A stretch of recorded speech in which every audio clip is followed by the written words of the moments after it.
As mãos são uma das partes mais complexas e sensíveis do corpo humano, sendo compostas por diversos grupos musculares, diversos tipos de articulações e inervadas por 3 nervos diferentes. Portanto, não é de se admirar que existam estudos sendo realizados a fim de descobrir se há conexão entre a complexa fisionomia das mãos e os profundos mistérios da cognição humana. A complexidade do cérebro foi primeiramente estabelecida pelo pai da neurociência moderna, chamado Santiago Ramón y Cajal, que dentre várias descobertas foi o responsável por identificar as estruturas que formam os neurônios, como eles estão conectados e as diversas estruturas nervosas do cérebro. Desde então, os cientistas tentam desvendar os segredos desse órgão tão importante do corpo que é o cérebro, no qual possui certas conexões e efeitos estranhos que conseguem surpreender os cientistas até hoje. Portanto, não é de se surpreender ao ver que, mesmo após anos formulando a teoria da neuroplasticidade, os neurocientistas ainda estão buscando formular uma teoria coerente sobre como o corpo tem a capacidade de alterar a mente. A neuroplasticidade é a capacidade que o cérebro tem de formar e reorganizar suas conexões neurais como resultado da interação com o ambiente, o que acaba sendo algo muito útil após o corpo sofrer algum tipo de lesão, por exemplo. E uma vez que sabemos que o funcionamento das mãos é intimamente controlado e monitorado pelo cérebro, não é de se estranhar que o efeito oposto também possa acontecer. Segundo o neurocientista americano Dr. Andrew Huberman, as mãos humanas possuem vários índices e medidas que podem determinar as funções cognitivas da mente. E um fato importante é que os andrógenos naturais produzidos no corpo podem afetar o desenvolvimento cerebral de uma criança, fazendo com que aqueles índices das mãos também sejam afetados, resultando em efeitos surpreendentemente uniformes na mente humana.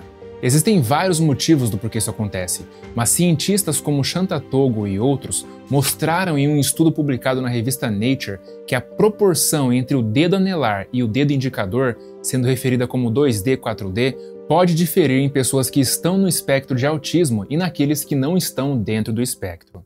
Certas variações complexas e individuais na anatomia também podem ter efeitos importantes e muito interessantes no funcionamento e na morfologia do cérebro. O Dr. Andrew Huberman diz que se envolveu em um projeto relacionado a como os andrógenos afetam o desenvolvimento pré-natal e como isso afeta as proporções dos dedos humanos. Esse, inclusive, é um estudo que foi publicado na revista Nature no ano 2000 e que já foi replicado nada menos que 5 vezes. E nesse estudo é mostrado como a desproporção entre o dedo indicador e o dedo anelar da mão direita representa uma maior exposição à testosterona durante o desenvolvimento pré-natal, fazendo com que os homens tendam a ter o dedo indicador um pouco menor do que o dedo anelar.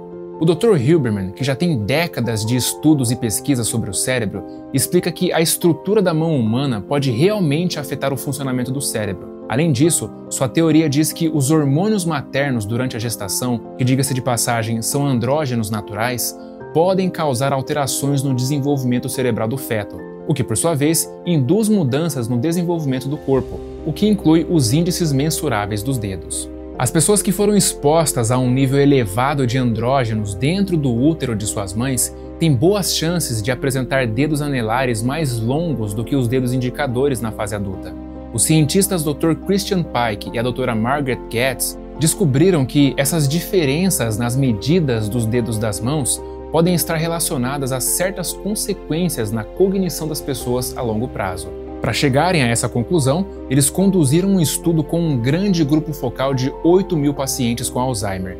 E o que eles descobriram foi que as mulheres que mais tinham propensão a terem essa doença eram aquelas com uma maior desproporção de comprimento entre o dedo indicador e o dedo anelar. Por outro lado, a exposição pré-natal a níveis mais elevados de andrógenos, na qual resulta no desenvolvimento das mãos com um padrão masculino, ou seja, com menores desproporções de comprimento entre o dedo indicador e o dedo anelar, se mostrou mais provável em preservar a cognição das mulheres durante a velhice. Esses efeitos foram estudados através da mensuração dos índices das mãos e correlacionando esses dados com as informações coletadas através da avaliação do funcionamento cognitivo, na qual foi realizada através de 3 testes cognitivos: o de séries numéricas, o de vocabulário de imagens e o de analogias verbais. O cérebro humano não só controla o funcionamento de todo o corpo, como também todo o funcionamento da mente, das emoções e do nosso comportamento. Os pesquisadores descobriram que, em geral, as pessoas com suas diferentes formas de gesticular as mãos também tinham diferentes humores e disposições. Portanto, a maneira como gesticulamos nosso corpo parece ser um aspecto importante na representação das nossas emoções. Outra coisa interessante sobre isso é que as pessoas com dedos anelares mais longos do que os dedos indicadores têm mais propensão a seguir um padrão de pensamento mais lógico, o que as levam a serem ótimas na resolução de problemas. Dessa forma, elas tendem a seguir profissões que exijam essas habilidades, como ciência ou engenharia. Por outro lado, as pessoas com os dedos indicadores mais longos do que os dedos anelares tendem a ser mais solitárias e orientadas a objetivos, podendo inclusive serem enquadradas como pessoas introvertidas em alguns casos, embora isso ainda seja muito debatido. Por último, as pessoas com um comprimento igual entre esses dois dedos podem ser bastante reservadas e propensas a evitar conflitos. Mas claro, tenha em mente que, mesmo sendo reservadas e pacíficas, elas também podem apresentar uma personalidade forte.